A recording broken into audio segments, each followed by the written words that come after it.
Welcome to another Omenani series with Tobo Sigwe Ikolomo. Today I want to discuss about patriarchy in Igbo culture. Patriarchy in Igbo culture. What is patriarchy? According to Merriam-Webster Dictionary, patriarchy is a social organization marked by the supremacy of the father in the clan or family, the legal dependence of wives and children, and the reckoning of descent and inheritance in the male line. As broadly explained, control by men of a disproportionately large share of power. This is the dictionary meaning of patriarchy. The above definition, if taken as a valid definition of patriarchy, it shows that the Igbo culture is patriarchal. It shows that Igbo culture is patriarchal. That's a society where there is supremacy of the father in the clan. But if you allow me, I will say that we are male. The male figure is largely the leader of the family. I think that is what patriarchy, if you ask me what it means. The Western culture believe in partnership, a family that the husband and the wife, or in the clan that the husband and the wife, that they are partners or whatever. But in our own culture, we believe that the man is clearly the head of the family. And like the dictionary meaning said, both inheritance is through the male line. That means the female members of the family do not inherit anything in their family. Though in Igbo culture, Igbos, you say that an obi wine were born jeludi, that a woman's inheritance is where the woman is married to. And also the Igbos believe that a woman is a dual citizen. But nevertheless, let's stick with the dictionary definition of patriarchy. That's the social organization marked by the supremacy of the father in the clan or family, the legal dependence of wives and children, and the recording of descent and inheritance in male line. The above definition, if valid, shows that the Igbo culture is patriarchal. Unfortunately, the Western liberal world has cancelled patriarchy. Today, many believe that patriarchy is wrong, since such system is out to oppress, disenfranchise, subjugate, and dehumanize the human folk. Many believe the Western world, the Western liberal world that is molding the present day world thought, believe that patriarchy is wrong, that patriarchy is out to oppress, disenfranchise, subjugate, and dehumanize the women folk. However, everything that has an advantage has a disadvantage. The Igbo culture may be patriarchal, but Igbo culture does not entirely oppress, dehumanize, or subjugate the women folk. So Igbo culture is patriarchal, but Igbo culture does not dehumanize, it does not oppress, neither does it subjugate the women folk. So I want to explain today that I want to explain how Igbo culture, despite being patriarchal, still gives the women room to express themselves. Those who are shouting patriarchy, what patriarchy means in the Western world is not entirely what it means or how it is represented within Igbo culture. First, let me say this. The Igbo patriarchal system of marriage is not till death do us part. In the Western world, marriage is till death do us part. In the Igbo patriarchal system of marriage is not till death do us part. A woman is free to walk out of any marriage. A woman is free to walk out of any marriage. In Igbo culture, a woman can marry as much as 4 husbands or 5 husbands within her lifetime. She can marry the first husband, and she is not satisfied with it. She goes back to her family. and they return the bride price, and the woman can remarry again. So it is not like till death do us part. For in sickness and in health, in health, for richer, for poorer. No, a woman is free to walk into marriage, and she is free to walk out of the marriage.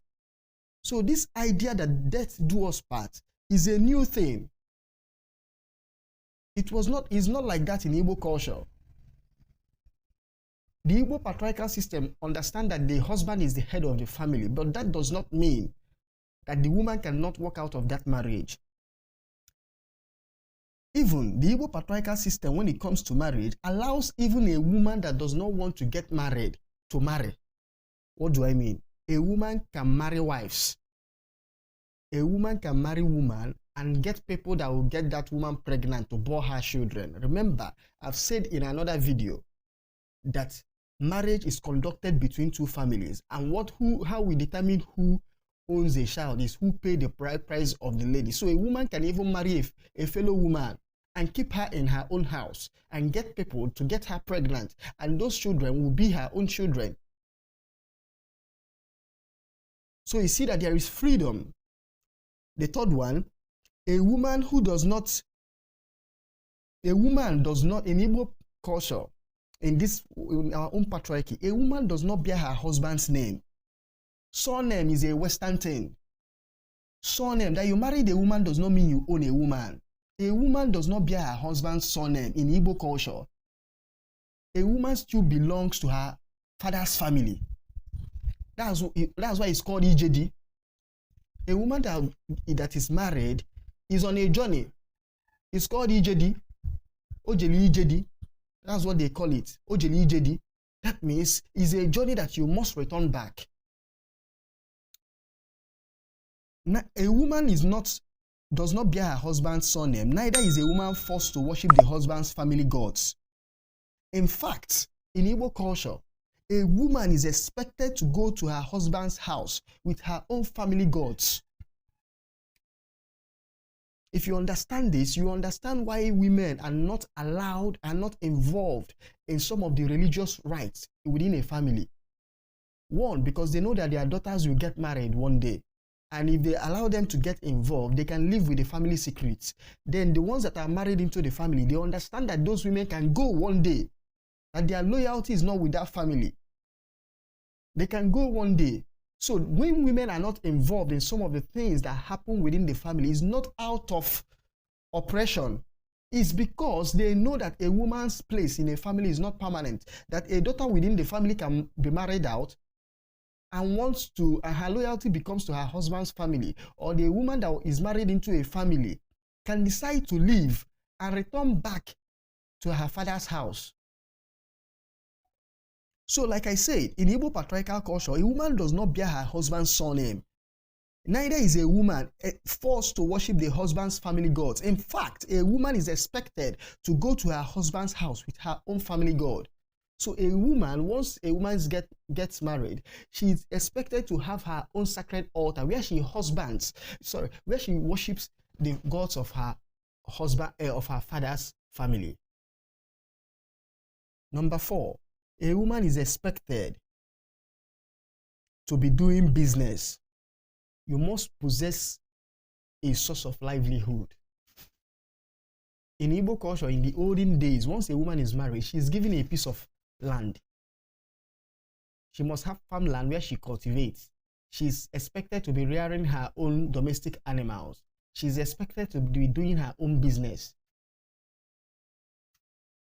So the Igbo culture understands that a woman must have economic freedom. So a woman is not subjugated in what we call patriarchal system, in our own patriarchal system. A woman is not subjugated. There is room for a woman's economic freedom. Moving on, number 5. It is clear in Igbo culture that a woman is a dual citizen. A woman is a dual citizen. That means a woman can belong, is a citizen of, especially a married woman, is a citizen of her husband's family and a citizen of her father's family. Now, this gets us to number 6. a married woman is expected to be buried in her father's house. This practice of burying a married woman in her husband's house is a modern day thing. In Igbo culture, a woman is buried in her father's house. Remember, I said, is it number 3 or 4, that a woman, a married woman, is on a journey. That a married woman is on a journey. To understand this, there is an Igbo adage that states thus. Na isi nwa ada anaghị atọ na mba. Isi nwa ada anaghị atọ na mba. Even now, that is as if that they buried a woman in her husband's family. Check it. In every burial where a married woman is being buried, the father's family are the last people that come for the burial. Why? To perform a ritual known as Imelo Zumada. What does that mean? It means that spiritually, psychically, they are taking that woman back to the father's house for burial. That's to signify to you that Igbo adage of that the woman came for a journey. That the marriage she came for is a journey. She has to return back to her father's family to be buried properly. Even up to date, once a woman dies, if they are burying her in the husband's family, they are still burying her in her father's family. And it's from there that they will move to the husband's family to go and do what? That's what Igbos call it. Why? Because it's a number.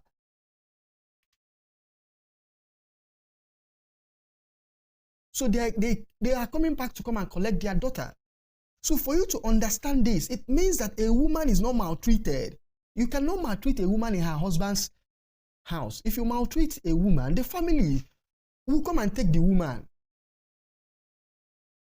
And also, if a woman dies and that woman was not taken care of by the husband or even the children of that woman, the family that the woman belongs to, you have a case to settle with the family.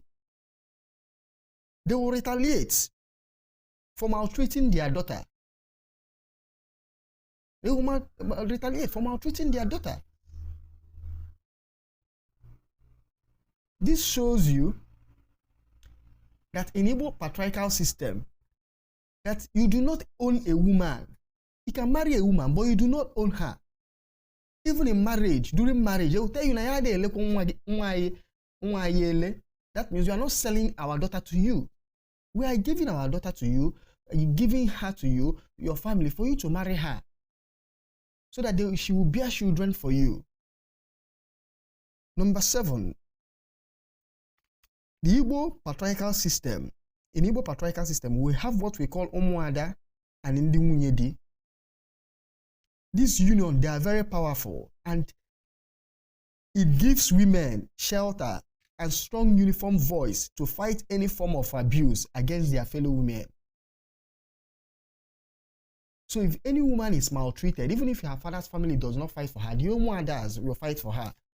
The fellow Munyedi will fight for her. They will speak up for her. This is a union. And they are very powerful within the Igbo culture.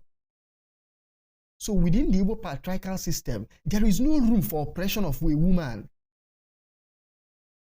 There is no room for that, to subjugate a woman.